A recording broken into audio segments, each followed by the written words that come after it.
Sisters, listen up. It has been a very extremely challenging day. I think Brother Glenn's already said it, but let me also reiterate it, that your support today and your solidarity has, been, I think, remarkable. And as a result of that, there are some things that are taking place.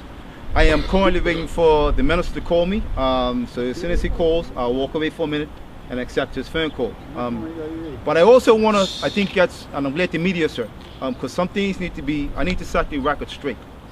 I got an email this afternoon, right, that was sent out by the Department of Communications yesterday evening at 6 o'clock, saying that when the government forgave the BIU from their bond, that the BIU will give 21 days notice before we have any industrial action. That was totally ludicrous, okay? What the Premier of the country said then, that was Dr. Brown, is that if the BIU has some issues, can you give us at least 72 hours before you have any kind of industrial action? That's right. And we said under normal circumstances, we'll try to honor that request. So I don't know where this 21 days comes from, but it was never a question about giving 21 days notice or having any kind of industrial action. I got that confused with essential services. If you're going to have action, you're supposed to give a 21-day notice for industrial action even in the essential service area. So let me just set the record straight. So that's ludicrous. Now, the day has been, as I said, extremely challenging. I have been served papers by the Minister of Economy, Trade and Industry, the Honorable Kim Wilson, to say that she has sent dispute to the arbitration process. And the arbitration process will be binding on both parties. And once that takes place, all action that is currently taking place must cease and desist immediately. I think before I left her, I told you if that document came, what I was going to explain, and I explained it to the minister, that we appreciate and understand that the arbitration process is there to bring things to closure, but I think I made our point crystal clear, that we can't simply allow the arbitration process to take care of industrial relations between two parties at all times. Whilst it's there, we understand the need for it to be there, it shouldn't be used in every occasion. Why are we hesitant about using it on this particular occasion?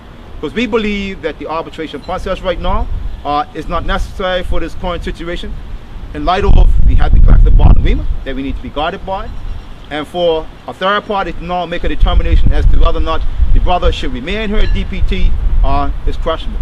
And the reason why that question remains out there, and maybe I'm hanging too much on this, right? If I don't know something, then I don't know. If management don't know anything, then you can't accuse them of certain things, right? It's quite obvious the operations manager was aware of what was taking place, and he allowed it to happen. Okay, that to me is a serious indictment against management, and you can't simply say that the brother should be penalized, and it's the only one that should be penalized because of the situation. So to go down to explain to the management, yeah, they did do something wrong, Mr. Feb, but still, we still think that the brother should remain terminated. And that's a 50-50 chance. And it's not a 50-50 chance I'm prepared to take. I've also said on the talk show this afternoon that not every case is a case for arbitration. And I made it crystal clear. And I explained to you the reason why. We've had at least 3 or 4 cases where we went to arbitration, and not because we lost, it was the way we lost.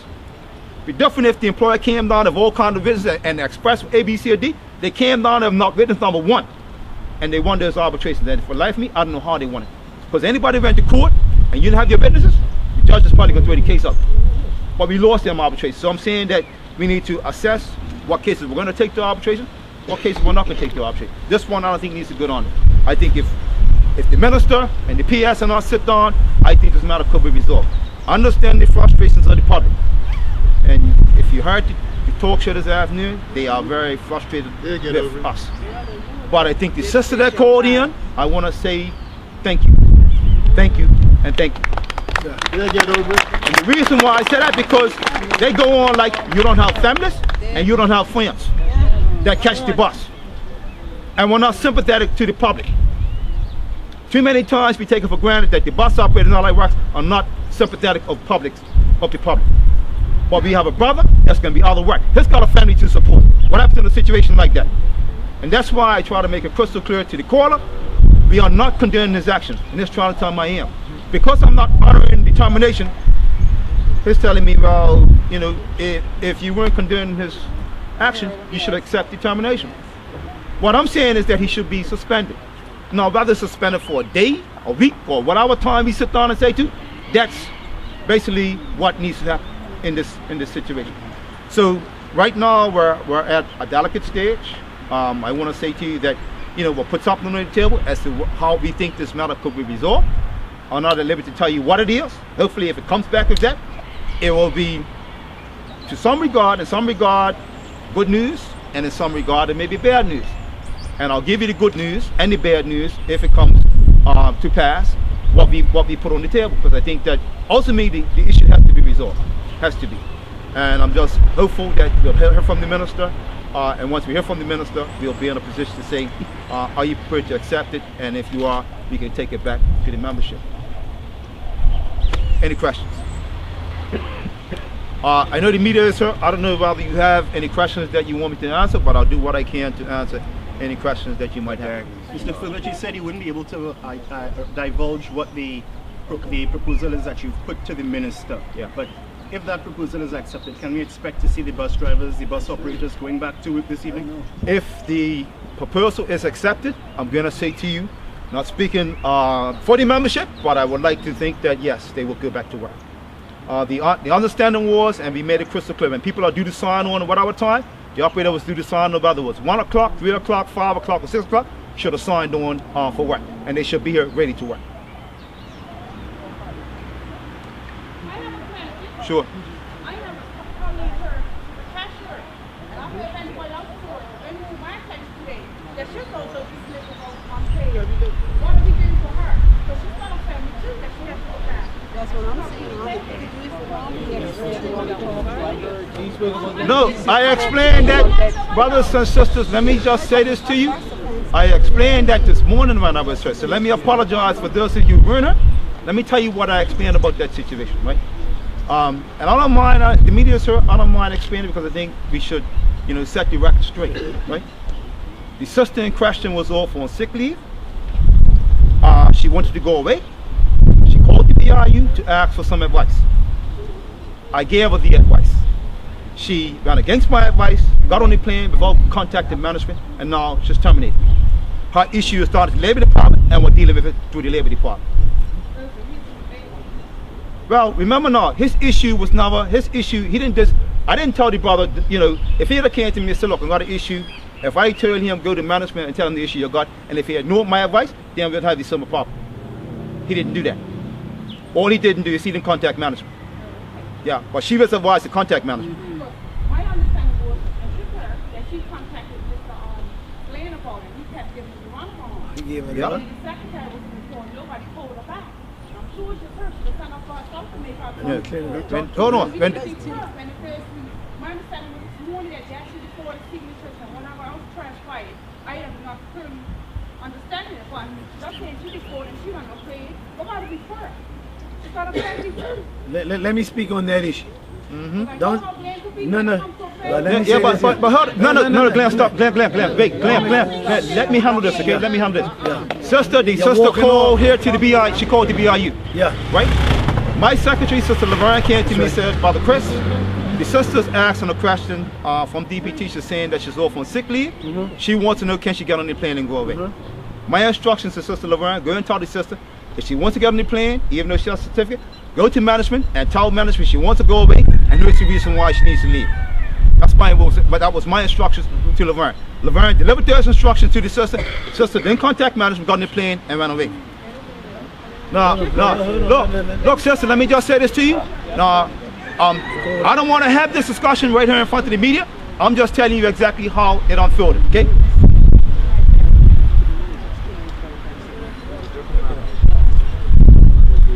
Yes, go ahead. So, if no agreement is reached, Yes. have you had any messages of solidarity from other transport providers like ferry pilots? Do you anticipate them down as well? Let me say that the discussion that I've had with,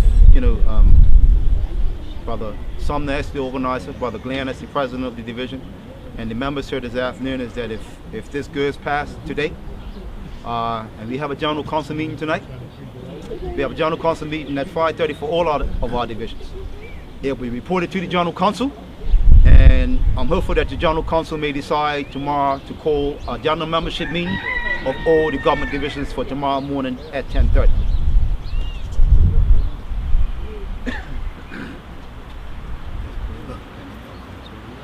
That's depending on the outcome of the General Council meeting this evening, and it's due to start at 5:30. And it may start a few minutes late, but that meeting is scheduled for the second Thursday of every month.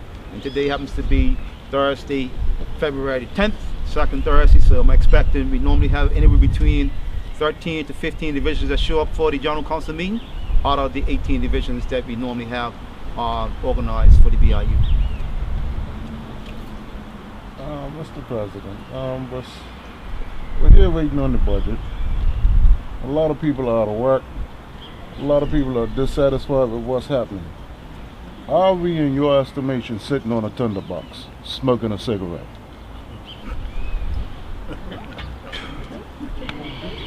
Well, I don't know if I would describe it like that, Mr. Aswad, but I can certainly tell you that, you know, it's, yes. There are some issues that I think needs to be addressed, and if I listen correctly to some of the people that were calling today, you know, there are a number of issues that we can be frustrated about, and as I said, and I'll continue to say, that there are issues where, you know, in the past, the operators might have wanted to do A or B, and I discouraged them, right? And I will continue to do those sort of things, and when I think that it's, you know, if I make a suggestion and they accept it, then I like to think that that's what the leader is there for.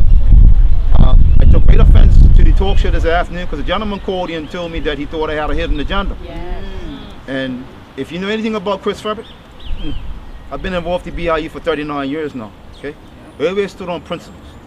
What happened in concession number 26 is over and done with.